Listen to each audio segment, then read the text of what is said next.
Of those most affected by what happened 1 year ago on Fountain Square. Tonight, in their own words, they tell us how their lives have changed since that day. It was like a regular day, a Thursday. That morning, I was doing my daily routine. As I was descending into Cincinnati off of 71, I joined another conference call. I was in the lobby.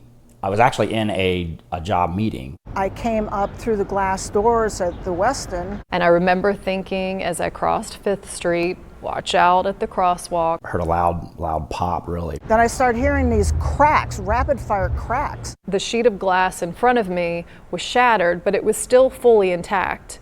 And so I thought, well, that's kind of weird. Maybe somebody threw a rock at the door. People are going to their offices and they're dressed in business attire, and they were literally falling down on the ground, putting their briefcases over their heads. Kind of luckily, the way I was standing, there was a stairwell towards my right, and I basically just did like a nosedive down those stairs, as I continued to hear gunfire. Pushed with my right arm into that revolving door, and instantaneously that's when I was hit by the first barrage of bullets. I was walking out and I thought I heard active shooter, so I kind of like grab it and dip my head to it. The scanner traffic came in and the desk notified us to get down there as quickly as possible. And they said 5th 3rd on Fountain Square, Walnut. I got out of my cruiser, deployed my M16, racked it in. I heard some shots. So I sped up a little bit as I was going up the steps. He was coming my way and turned around, so I got on my radio and I said he's going towards the front. I went up and I grabbed the door, put my head down, took a deep breath, brought my weapon up and went inside. As I'm diving down those stairs, I continue to hear him shooting. Myself and another officer went in from 5th Street. I started to cough up blood. I knew that wasn't a good sign. In that moment, was convinced I was going to die. I saw Whitney on the ground, and she was in that revolving door. I looked at him and I said, I need you to save me. I have a 5- and 7-year-old at home, and they need their mother. And then I ended up seeing Rick come down that second set of stairs towards me. He's got his badge in his hand, and then he swiped. His badge got us through the door. We kind of helped each other get through the door, and I remember we pulled the door shut. After I heard that one was secure, that there's no more shots being fired, I said, this is our time. And Louis is the way we call him. He didn't answer his phone.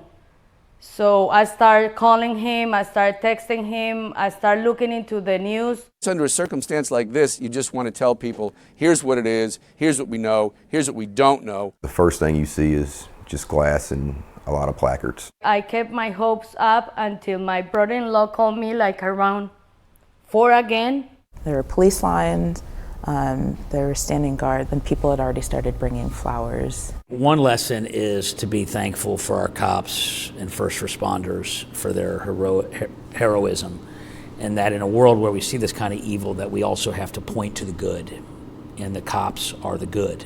I think it's right to remember something like this, not to give it glory, but to remind people that we're civilized and we don't buy that. When you have 2 teenagers and 2 kids, you have to be strong for them, and you have to try to move on as normal as you can. I'm going to work in the very city that this happened, and I'm going to work in the very building that this happened. I did go back to Fountain Square. Matter of fact, her dad and I went back and looked. I am so lucky. We are so lucky. We got everything we wanted out of this situation. I got to go back home to them. This is an entirely different conversation than those families that had to, talk to their kids about losing a loved one on September 6th or any other violent act across America. Is anything going to change? That's the most depressing thing. That thoughts and prayers, nah, doesn't work. God forbid, I hope it never happens again here. I think we've had our taste and we're good in Cincinnati.